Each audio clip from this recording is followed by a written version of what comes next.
സംഘർഷത്തിൽ പോകുമ്പോൾ മനസ്സിലാക്കണം ഇതെല്ലാം ഉണ്ടാവുന്നു. സംഘർഷത്തിൻ്റെ ഭാഗമായിട്ട് ഒരു കേന്ദ്രത്തിലേക്ക് നമ്മൾ എത്തിച്ചേർന്നാൽ ആ സന്ദർഭത്തിൽ ഉണ്ടാകുന്ന നിരവധി സംഭവങ്ങൾ ഉണ്ടാവും. അതിനെ നേരിടാനുള്ള തൻ്റെടവും അതും ആവശ്യമുള്ള ഒരു ഊർജ്ജവും MLA സ്വീകരണാകരൻ MBA ഇരുന്ന സന്ദർഭത്തിലല്ലേ ഞങ്ങളെല്ലാം കണ്ണൂർ SP ഓഫീസിന് മുമ്പിലിട്ടിട്ട് മൃഗീയമായിട്ട് അടിച്ചത്. എന്നിട്ട് ഒന്നും കാണിക്കാനില്ലാതിരിക്കുമ്പോൾ പലതും കാണിച്ചിട്ടിപ്പോൾ പറയുന്നുണ്ടല്ലോ വലിയ രീതിയിലുള്ള ആക്രമണം നടന്നു. ഞങ്ങളെല്ലാം പട്ടിയെ തല്ലുന്നത് പോലെ ആ SP ഓഫീസിൻ്റെ മുമ്പിലിട്ട് തല്ലിയല്ലോ, കയ്യും കാലും അടിച്ച് ഓടിച്ചല്ലോ. അന്ന് ഞാൻ LDF എന്നല്ല UDF ഗവൺമെൻറ് ആയിരുന്നല്ലോ.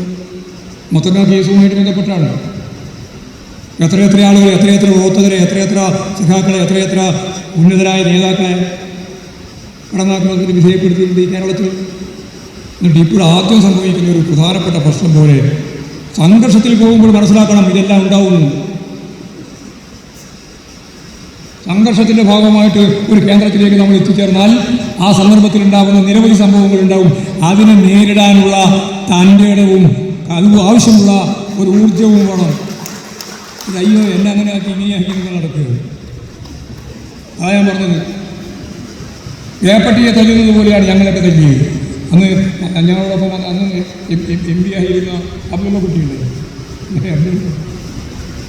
എത്ര MLA മാർ. എന്നിട്ട് ഇപ്പോൾ വലിയ വിശദീകരണം. ഞാനതിലേക്കൊന്നും കടക്കാൻ ഉദ്ദേശിക്കുന്നില്ല, അതിലേക്കല്ല ഞാൻ ഉദ്ദേശിക്കുന്നത്. ഞാൻ പറഞ്ഞു വന്നത് ഒരു പ്രധാനപ്പെട്ട പോയിന്റ് പറയാനാണ്. കേരളത്തെ ഒരു പുതിയ കേരളമാക്കണം, ഒരു നവകേരളം.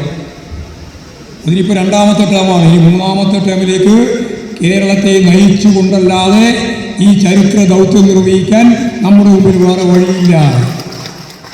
ഇവരെ കയ്യിലേൽപ്പിച്ചാൽ പിന്നെ എന്തായിരിക്കും സ്ഥിതി ഞാൻ പറയേണ്ട കാര്യമില്ലല്ലോ. അതുകൊണ്ട് ഈ നേട്ടങ്ങളെല്ലാം നമുക്ക് നിലനിർത്തണം. വീടില്ലാത്തവർക്ക് വീട്,